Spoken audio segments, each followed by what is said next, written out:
Mapagpalang araw po sa ating lahat. Ito nga po pala ulit inyong Ate Melay, and samahan niyo po ulit nawa ako na magbuni-buni at magnilay-nilay po sa salita ng ating Panginoon.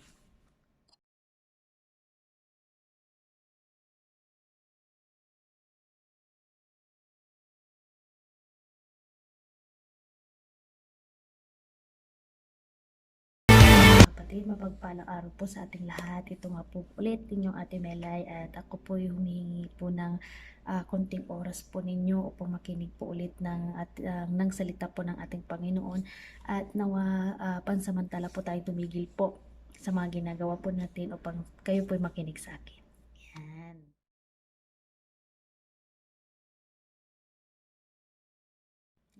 So, ngayong moment po na ito, ang gagawin po natin ay mag-exhort po. I-exhort ko po yung tatlong chapter po sa Book of 2 Chronicles po. And ang i-exhort po natin is chapter 26 to 28 po. So, mag-start po tayo sa chapter 26. As usual po, may sulat po ulit ang Ate Mela. Alam nyo naman po ako, kailangan pag nag-aaral po kasi tayo, kailangan sinusulat nyo iba kasi nakakalimutan ko po. So, by the way, start po tayo. So, sa verse 26 po, ito po ay kwento ni Hari Uzias or Azayas. So, si Haring Azayas is naging hari po siya nung 16 years old siya, at pinalitan po niya ang kanyang ama na si Amasayas, at kanyang pinagpatuloy ang mabuting gawa ng kanyang ama. Gayon din ang paggawa ng tuwid at pagsunod sa kalooban ng Panginoon. Itinilaga niya ang kanyang sarili to seek God's guidance po, and with advice po ni Zacarias. So habang siya ay nagpapakalalim sa Lord, the Lord blessed him more. Kumbaga po, pinagpala po siya ng Panginoon. The more po na sinisik po niya yung Lord po natin, ang Panginoon, is lalo po siyang pinagpapala ng Lord. Then pinagyabong po siya ng Panginoon, hindi lang po para sa pagiging hari niya. Binigyan po siya ng kalakasan ng ating Lord, and as he seek our Lord, binigyan po siya ng katagumpayan po sa lahat po ng battle na kanyang hinaharap. So, at dahil nakikita ng Panginoon ang kanyang pagsunod sa kalooban nito, katagumpayan ang gawad sa kanya ng Lord, victory upon victory sa lahat ng battles niya, hanggang ang ibang kapwa-tao ay nagbigay o hanggang dahil sa protection na nabibigay niya sa mga kapwa niya tao, yung what I mean is yung katagumpayan, kumbaga, na hindi sila nasasakop po ng ibang mga hari o ibang mga lugar. Pinagkakaloban po siya ng mga regalo. So, at ang kanyang pangalan ay kumalat, kumbaga naging well-known po siya. Umugong ang kanyang pangalan dahil sa katagumpayan niya sa mga battles niya, at talagang pinalakas siya ng ating Lord. So, ngunit sa dami ng biyaya at kalakasan at kapangyarihan na binigay sa kanya ng ating Panginoon, nabulag siya sa impluwensya po at tagumpay. Tumigas ang kanyang puso at nagsimula niyang isipin na siya'y mataas at gumawa ng mga bagay na di kalugod-lugod sa ating Panginoon, hanggang pati mga gawain ng saserdote ay pinakailaman niya at sila'y inaway niya. At dahil sa kanyang katampalasan, pinarusahan siya ng ating Panginoon. Ang parusang binigay po ng Panginoon sa kanya is binigyan po siya ng sakit na ketong. Then, noon po kasi, mga kapatid, ang bahay po ng Panginoon noon is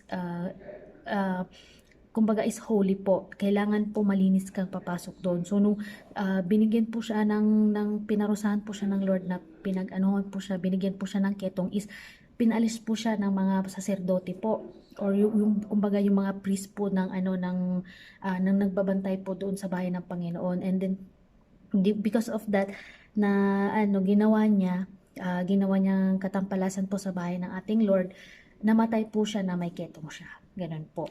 So, ang ko po kasi dito sa verse 26 po, may mga tao po talaga na habang umaangat po kasi sila, nakakalimot po sila sa Panginoon.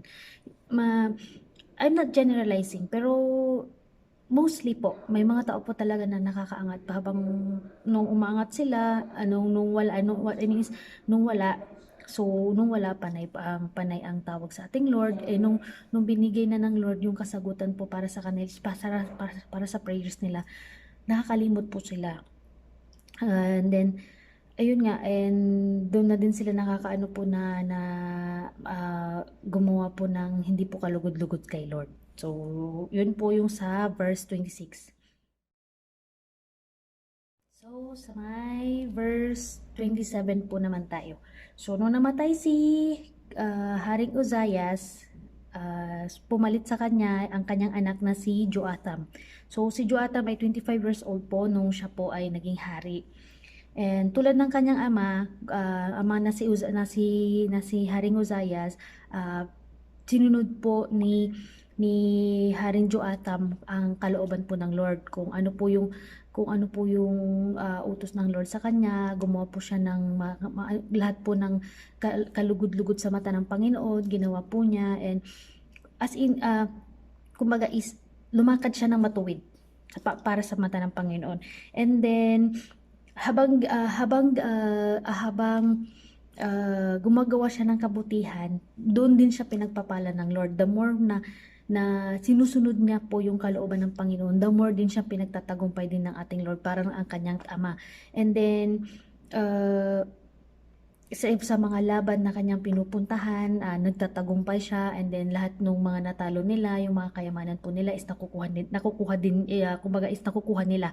And then hanggang sa naging makapangyarihan din siya, naging malakas, naging mayaman. Then the problem with him is hindi po siya nagpunta sa bahay, hindi po siya pumasok sa bahay ng Panginoon, just because he is having a doubt na makagawa po siya ng hindi kalugod-lugod kay Lord, na ikakapahamak po ng sambayanan niya, or yung buong palasyo niya, yung buong tauhan niya, yung buong mamamayan niya. So he'd rather na iniwasan po niya ang pagpasok po dun sa bahay ng Panginoon, to the point po na nagpatayo po siya ng parang pader po dun sa pinto ng bahay ng Panginoon, para hindi po siya magkamaling pumasok doon. But in everything po, sinunod po niya talaga kung ano yung kalooban ng Lord, kung ano man po yung kalugod-lugod sa Panginoon, sinunod po niya lahat yun. Until na hanggang sa mamatay po siya, na gumawa po siya ng kabutihan. So, sa chapter 27 naman, ang naano ko is, sometimes for me, as my opinion is, kung we have a doubt on something, mas okay na lang po na wag na lang po natin gawin, or wag na lang natin gawin, kumbaga. Kasi we don't know kailan po tayo magkakamali. Yun nga po. O kung kailangan pong iwasan na lang po. Then most of the time, kailangan din po nating sumunod po sa Lord nang hindi po siya kine-question. Isipin po natin, wala pong ipagagawa ang Panginoon sa atin, ikakapahamak po natin. Yan po ang lagi po nating isipin. Okay.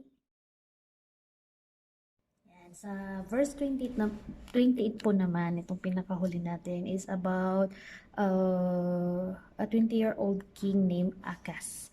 So, si King Akas naman ay naghari. Siya naman po ay haring hindi po sumusunod po kay Lord. Kung ano po yung kalooban ng Panginoon, hindi po niya ginagawa. Lahat ng katampalasan, lahat ng karumal-dumal na gawain at kasalanan ay kanya pong ginawa. Dahil dito, siya ay binigay ng Panginoon sa mga kalaban. So, imbis po, nabigyan po siya ng Lord ng katagumpayan na manalo siya sa lahat ng battles niya, or pagpalain siya lalo ng Panginoon, because dahil sa hindi po niyang pagsunod sa kalooban ng ating Lord is binigay siya ng Lord sa kanyang mga kalaban po. And then nagkaroon ng digmaan laban sa kapatid. Kumbaga is sa kanyang sambahayan po, nagkakalaban-laban po magkakapatid, magkakapamilya po. And then ang mga talunan ay ginawang bihag. So, yung mga natatalo po nila, kung sino po nananalo, kinukuha po yung mga yung mga katauhan tapos ginagawa pong bihag. But then dahil dito sa ginagawa niya, nagalit po ang ating Panginoon sa kanya. Then may pinadala po ang ating Panginoon, isang prophet niya para mag-send po ng message sa kanila, sa lugar po nila. Sabi ng propeta na pinag-uutos ng Panginoon na ibalik ang kanilang mga bihag na ang galit ng Panginoon sa kanila ay sukdulan na sapagkat sa mga pagsuway nila. So, kanila din namang iniwan ang mga bihag at sa lugar ng kanilang pinag-iwanan ay tinulungan ng mga bihag upang sila pakainin at bihisan. At nang malakas na mga ito ay nagsibalik na sila sa kanilang lugar. So, itong dahil nga sa galit na ang Lord, so ayaw niya na nalalo po na magkasala sila kasi talagang hindi po sila sumusunod. Kumbaga is puro kasamaan po yung nangyayari. And then ang pinakamasama po sa kay Akas in everything po na failure na nangyayari sa kanya, imbis po na magrepent siya, na mag-turn siya sa kanyang mga wicked ways, imbis na humingi siya ng kapatawaran sa kanyang mga pagkakamali, mga pagkakasala. Hindi po. Dumating din po siya sa point na pati Diyos po na hindi po kilala or mga Diyos-Diyosan po is sinamba po niya, kumbaga. At pinakamalala po dito is yung bahay po ng Panginoon is kanya pong sinira. Sinira po niya ang bahay ng Panginoon at nagpatayo po siya ng mga ibang templo na kumbaga is pagsasambahan sa mga Panginoon na hindi kilala. Yun po. And then si Haring Akas po, until po na mamatay po siya, is talagang hindi po siya nagrepent. As in hindi siya nagrepent, no repentance, lahat po. And then hanggang po sa mamatay siya. So this one naman sa verse 28 naman po, ang inaano ko lang is,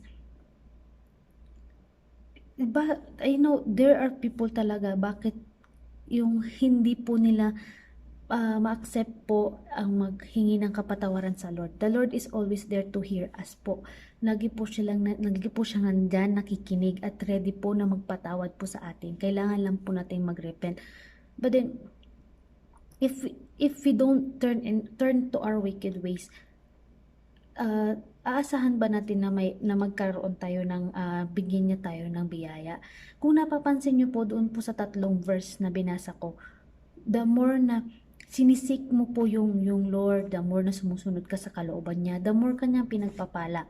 Yun nga lang, you need also to control yourself because power sometimes changes you. Power, money, they change you.